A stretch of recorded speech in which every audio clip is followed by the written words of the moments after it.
Well, folks, it's Christmas.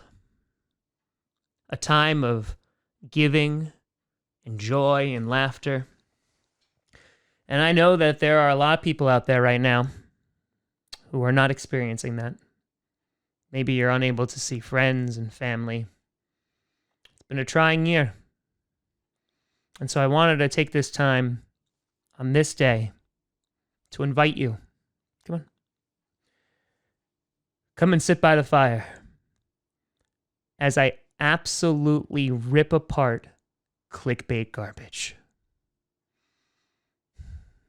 Merry Christmas.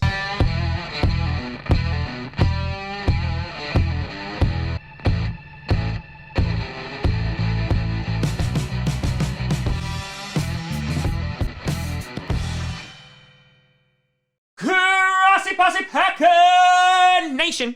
Welcome to another episode of Packcast, the podcast where you don't have to be a Packers fan, but it sure does help. I'm your host, Tom. Yep, I work on Christmas too, Grossi. And today, we are going to be taking a little bit of a deep dive into some clickbait garbage that was sent to me over the past couple of days.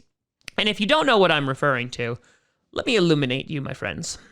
You see, a couple days ago, this post was sent to me on Instagram at least 24 times by various people pointing out, oh man, Tom, all these terrible teams have the same amount of wins as the Packers in terms of beating teams over 500. That's terrible. Tom, the Packers have to be frauds. They're fraudulent, Tom. They're terrible. They're like a credit card that you're running through. Nope, declined. Joke of a team. And I sat there and I was like, wow. I mean, this is from CBS Sports. I mean, it's a pretty acclaimed organization. I mean, they would never put out clickbait, right? I mean, if the Packers only have the one win against a winning team, then all these other NFC playoff contending teams must have a whole lot more. You know, maybe I've just been so blinded as a Packers fan that I was just wearing rose-colored glasses. Or it's clickbait garbage. So let's talk about it. Okay, the Green Bay Packers, who are currently sitting with an 11-3 record, are leading the NFC, have an opportunity to clinch the number one spot in the NFC with a win over the Titans and a Rams win over the Seahawks, something that has a pretty darn good chance of happening.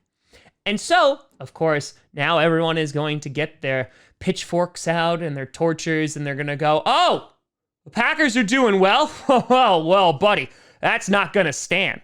Because realistically, the Green Bay Packers are 1-2 against winning teams. They beat the Saints without Devontae Adams. And listen, the Saints didn't have Michael Thomas, so that, sure, let's just, I guess, throw that out the window because that doesn't matter with this narrative. And they lost to the Buccaneers, and they lost to the Colts. 1-2 is a pretty terrible record against winning teams. It's not good. I mean, the Colts game was close, but it's a loss. And then the Buccaneers, man, they really stomped us. So obviously they're doing much, much better than we are. I looked at this some more. Was really analyzing it. I was like, man, I guess the Packers are terrible. But then I decided, let me go through all of the top NFC teams and let's take a look at their schedule and let's take a look at their records and if they have been successful at beating teams over 500. Let's start off with the New Orleans Saints. That really, really good team who has lost 2 straight games. Let's talk about them. Because it doesn't matter that the Green Bay Packers defeated the New Orleans Saints earlier. That was like weeks ago, people. Old news. The Saints are better than the Packers against winning teams, and they are significantly better. Because while the Packers are just 1-2, the Saints are a whopping 2-2. The 2 teams that they defeated, the Tampa Bay Buccaneers, twice. Lost against the Packers and lost against the Chiefs. But wait a minute, that doesn't make a whole lot of sense because that's only 1 game better than the Packers. And the Packers suck, remember. So, okay, let's move on from the Saints real quick. Let's go on to a different team. Let's try the Seahawks. Okay, Seahawks. Now that's a football team, right? They are 2-3 against winning teams. They beat the Dolphins and they beat the Cardinals. They have lost to the Cardinals, the Bills, and the Rams. So wait, they have one more win than the Packers there, but they also have one more loss. Who's worse? Okay, you know what? Let's go to the next one. Here we go. Let's go with the LA Rams. They are 3-2 against winning teams. Boom! Proved it. Packers are frauds, baby. Let's see who they beat. The Seahawks, the Buccaneers, and the Cardinals. Hey, those are all tough teams, right? Those are winning teams.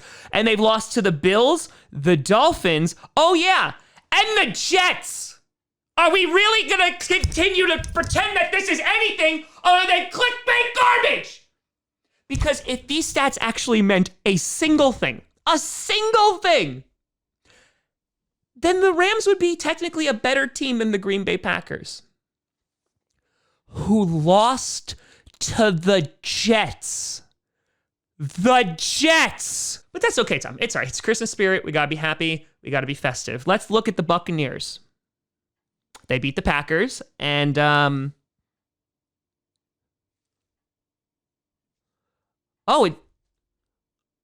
that's the only winning team they beat, and they've lost 4. The Saints twice, the Rams, and the Chiefs. Huh. But that Instagram post only talked about the Packers. Maybe they just missed it, because the Cardinals, again, another one. They have a 2-3 record, beat the Seahawks and the Bills. There you go. Those are winning football teams, and lost to the Dolphins, Seahawks, and the Rams. So the Cardinals are obviously better than the Green Bay Packers as well, right? Right?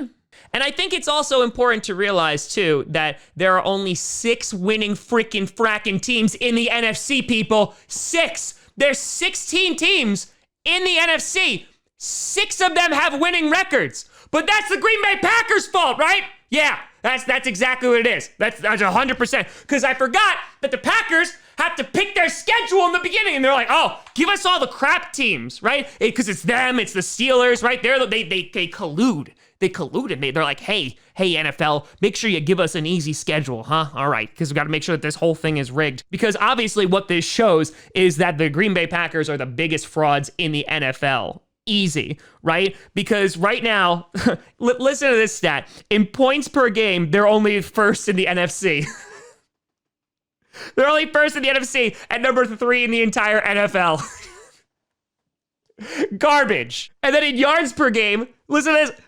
They're number 2 in the NFC. Oh, God. And only number 4 in the NFL. That's, God. Wow. That's terrible. That is so terrible. What a franchise that is just burning. Honestly, I don't even know how they take the field after these numbers. And Rodgers, God, crowning him MVP. The guy is number 6 in passing yards and only number 1 in overall touchdowns in the NFL. Like, yeah. Okay, everyone's all over Aaron Rodgers and up his ass. And I mean, you have other players like Davante Adams, right? Davante Adams, he's a joke right now. Number 7 in yards and number 2 in touchdowns. I mean, can you get any worse? Aaron Jones has only played 12 games this season, probably sat out because he saw how fraudulent the Packers were. And he's still number 4 in rushing yards and tied for 11th in rushing touchdowns. But yeah, that doesn't matter at all. But after seeing how fraudulent the Green Bay Packers were, I didn't want to stop there. I didn't want to just go with like the competitive NFC teams. No.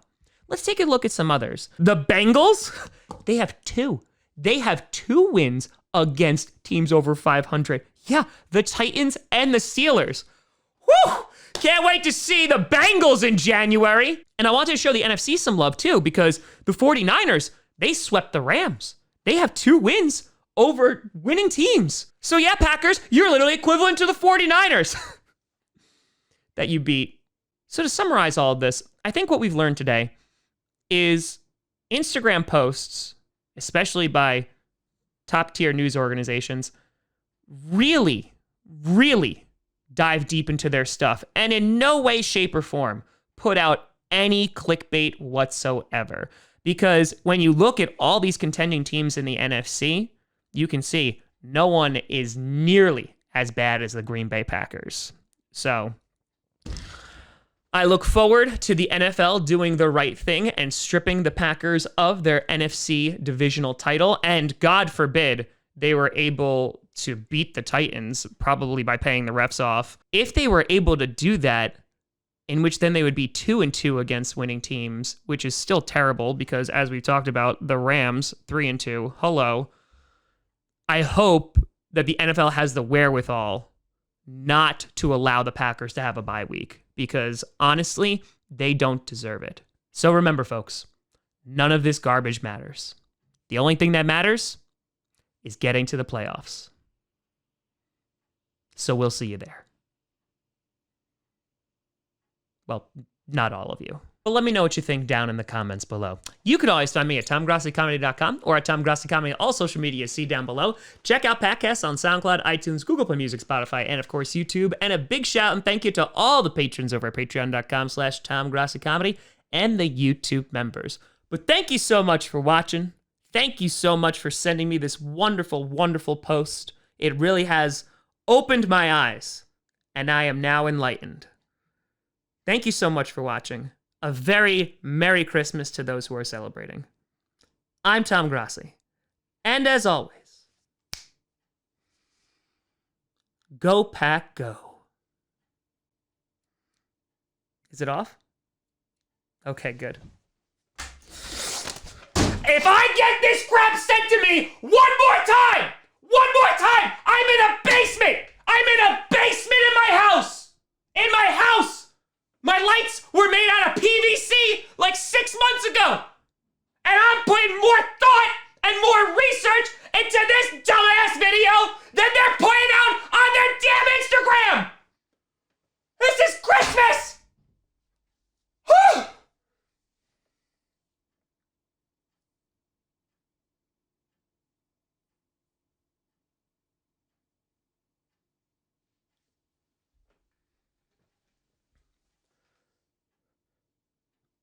Merry